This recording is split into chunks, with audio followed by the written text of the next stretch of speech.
How's it going, guys? This is Renegade Yu-Gi-Oh! Here, back with a new deck profile for you guys. And today we got an update to my ABC list. Now, as you all know, on the April 2020 ban list, we saw Dragon Buster go to 1, making this deck super fragile. However, it is still playable. Just keep that in mind. We are only running the 1 Dragon Buster because it's currently limited, and the deck is still very much playable, with cards like Union Driver and the new Machinist Structure deck giving us a quick play version of Union Hanger. This deck is still pretty good. It's just really fragile. And I'm going to show you my list. But before we get into that, make sure you guys leave a like, subscribe to the channel if you're new, share this video with a friend. Without further ado, guys, let's go ahead and get right into the deck profile. Starting off with 3 copies of each of the pieces. A Assault Core, B Buster Drake, and C Crush Wyvern. So what A Assault Core does is all the Union monsters in this deck have the effect where they can either special summon themselves from the Spell and Trap Zone, or they can equip themselves to another Union monster, and each of the pieces have their own separate effect whenever they're sent to the graveyard. So Assault Core, whenever he's sent to the graveyard, fetches a Light Machine Union from your graveyard back to your hand. Buster Drake searches a Light Machine Union monster from your deck to your hand. And C Crush Wyvern summons a Light Machine Union monster from your hand. None of them are once per turn, so they're pretty good. Next, you got 2 copies of Heavy Mech Support Armor. His special effect is whenever he is normal summoned, he will special summon a Light Machine Union monster from your graveyard. I think it's pretty good, and especially with us wanting to conserve our resources to get the 1 Dragon Buster, I think playing 2 of Support Armor is necessary. Then we play 2 of the new guy, 2 copies of Union Driver. So, this card's probably the reason why Dragon Buster got limited, to be fair. What Union Driver does is he can banish himself from the Spell and Trap Zone to equip another appropriate target to another Union monster. So what you would do is you would activate Union Hanger, search out one of your pieces, normal summon the piece, equip Driver. Driver effect would equip another piece, and since that piece wasn't equipped by Hanger, it can still special summon itself, giving you access to your Platinum Gadget, and then thus giving you access to Dragon Buster. Speaking of gadgets, we're still on the 3 and 3 page with 3 silver and 3 gold. I will probably always play 3 and 3.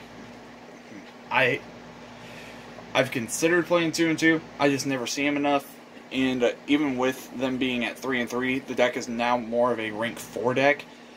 So I think 3 and 3 is really useful, because what they do is upon normal or special summon, they can special summon another level 4 monster from their hand, and if they are destroyed by battle or card effect, they special summon each other out, like gold specials silver, silver specials gold.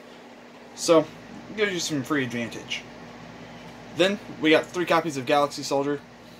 I would play Photon Orbital, however, it is out of my price range, and I just frankly don't want to spend the money on it. What Soldier does for the deck is it gives you access to Cyber Dragon Infinity, it gives you more Light Machines, and it also gets all your pieces that are left over in your hand into the graveyards, then you can banish them for your Dragon Buster. As I said, he can discard a light monster from your hand to special summon himself in defense. That's not the once per turn effect on him. The once per turn effect on him is whenever he is special summoned, he searches another copy of himself out. So really good extender, gives you Cyber Dragon Infinity access, really good card overall. Then the last 3 monsters we play are the 3 copies of Ash, just because we wanted to run a hand trap, and Ash is probably the most versatile hand trap in the current format. That's it for the monsters. Moving on to the spells, we got 3 copies of Hanger, the most broken card in the deck. What it does upon activation is it searches out a Light Machine Union monster, And then if you summon out a Union monster, you get to equip an appropriate target from your deck to it. So, pretty good. Pretty good. We got, of course, the one copy of Terraforming to search it out. And then, another really good card that was actually released fairly recently is Unauthorized Reactivation. So what this does is it targets a machine monster that you control and equip one appropriate machine union monster from your deck to that monster, but it cannot special summon itself. So even if you don't open Hanger, but you open a piece, it just turns from a 1-card combo into a 2-card combo to get your Dragon Buster out. Because you would, of course, equip the Union Driver, which would then give you access to your pieces, thus giving you access to Dragon Buster. Then I got 2 copies of Transmodify, just because if I don't draw the Galaxy Soldier, yet I draw this. This is my substitute for the Photon Orbital, because then I can send a piece to the graveyard, gain advantage based on its effect, and get a free special summon off of Galaxy Soldier. So overall, really good card. And then I got the 3 copies of Called by the Grave, because hand traps against this deck, it's not fun. Same goes for back row, that's why we run 2 Twin Twisters. That and we don't mind getting things in the graveyard versus just paying 1,000 life points. And then last card in here is the one Monster Reborn as an extender. Onto the extra deck, we have ourselves the 1 copy of Dragon Buster. It's sad. I missed this card at 3. However, I think having the 1 makes you play a more conservative game. And, 1 Buster is still really good. You have plenty of access to get it back with rank 4s, such as Daigusto Emerald. This is how I retrieve my Dragon Buster from the graveyard. It just gets all the access for me, and it gives me a free draw. So, and then we have some situational rank 4s. We have Exciton Knight in case we have to go first, and our opponent just has a full board. We have Cowboy for time, and we have Abyss Dweller in case we have to go first, and we can't make a Dragon Buster. We just make the Dweller, and hopefully it does well for us. And then, of course, we got the 1 copy of Gear Gigant X to search out our machine monsters. Mainly, we search out a gadget with it, unless we need to search a piece. Usually, I search out a gadget, though. Then, of course, the Cyber Dragon Nova and Infinity. An additional going first option gives us a free negate, as well as the absorption power of Infinity to get rid of a problematic boss monster. Onto the links, we have the 1 copy of Platinum Gadget. This card's really good because it special summons a piece from your hand. And the worst part about it, unfortunately, is it can't be used as link material to turn it summoned. However, that's perfectly fine. If it didn't have that clause, machines would be literally everywhere. This card would be played in every machine deck. Then we got the 1 copy of Union Carrier. Debated running 2, but I think 1's perfectly fine. It's just another copy of Hanger. It gives you a free equip.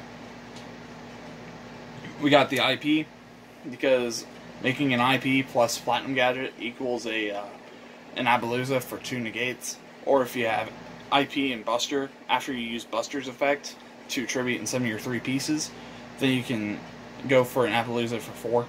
Or you can go into a Nightmare Unicorn. And then we have, of course, the Nightmare Phoenix for problematic back row. The Unicorn is for getting rid of problematic cards on the board and just spinning them back to the deck. Then for OTK power, we have the Boral Sword. And then for going first power, we have the Appaloosa to provide the additional 4 interruptions. So that is my update for this list. I hope you enjoyed it. If you did, again, like I said in the beginning of this video, please leave a like. It's really important. Subscribe to the channel if you're new. Turn on that notification bell. And leave a comment in the comment section below. What would you do with ABCs, aside from not play them? If you were forced to play ABCs, what kind of list would you go? Would you go for the combo potential like I have here? Or would you go a more control-heavy build? Anyway, guys, I'm going to go ahead and get out of here. See you guys in the next video. Peace.